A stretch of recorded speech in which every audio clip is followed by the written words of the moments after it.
The Nepali language. Nepali bahasa.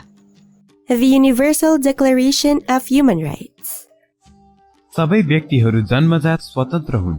यी सबैको समान अधिकार र महत्त्व छ। निजहरूमा विचार शक्ति र सद्विचार भएकोले निजहरूले आपस्तमा भ्रातृत्वको भावनाबाट व्यवहार गर्नुपर्छ। Numbers. 1, 2, 3, 4, 5, 6, 7, 8, 9, 10. Greetings and phrases.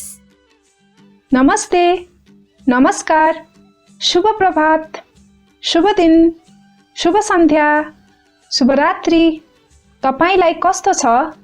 ठीक छ, धन्यवाद, मलाई माफ गर्नुहोस्, हस्त बिदा। Sample text. हाम्रो भविष्य कस्तो होला?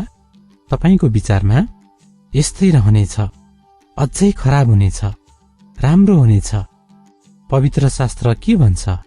परमेश्वरले तिनीहरूका आँखाबाट सबै आँसु पुछिदिनुहुनेछ अनि मृत्यु हुने छैन, न त फेरि कहिले शोक, रुवाई वा पीडा नै हुनेछ। पहिलेका कुराहरू बितिसकेका छन्। प्रकाश 21 को 3 र 4 नयाँ संसार अनुवाद। तपाईको लागि यसको अर्थपूर्ण र सन्तोषजनक काम, रोग बिमार र दुःख कष्टबाट मुक्त जीवन, सधैँभरि परिवार र साथीभाइसित सुखमय जीवन। के पवित्र शास्त्रमा विश्वास गर्न सकिन्छ? अवश्य। कम्तीमा 2टा कारण विचार गर्नुहोस्। पहिलो कारण, परमेश्वर आफ्नो प्रतिज्ञा पूरा गर्न सक्नुहुन्छ। यहोवा परमेश्वरसित अपार शक्ति छ। पवित्र शास्त्रमा उहाँलाई सर्वशक्तिमान भनिएको छ। त्यसैले संसारलाई राम्रो बनाउने प्रतिज्ञा उहाँले पूरा गर्न सक्नुहुन्छ कि सक्नुहुन्न भनेर शंका गर्ने ठाउँ नै छैन।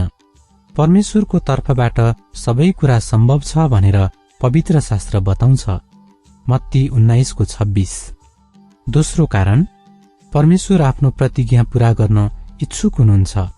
उदाहरणको लागि, मरिसकेका व्यक्तिलाई फेरि जीवन दिन यहोवा इच्छा गर्नुहुन्छ।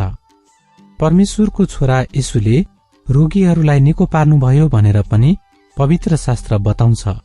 उहाँले किन त्यसो गर्नुभयो? किनकि उहाँ इच्छुक हुनुहुन्थ्यो। येशूले आफ्नो बुबाले जस्तै खाँचोमा परेकाहरूलाई मद्दत गर्न इच्छा देखाउनुभयो। त्यसैले हामी यो कुरामा ढुक्क हुन सक्छौं, यहोवा र येशू हाम्रो भविष्य आनन्दित होस् भन्ने चाहनुहुन्छ। यसबारे सोच्नुहोस्, परमेश्वरले हाम्रो संसारलाई कसरी राम्रो बनाउनुहुनेछ? मत्ती 6 को 9, 10 र दानियल 2 को 44 मा पवित्र शास्त्रले यस प्रश्नको जवाफ दिएको छ।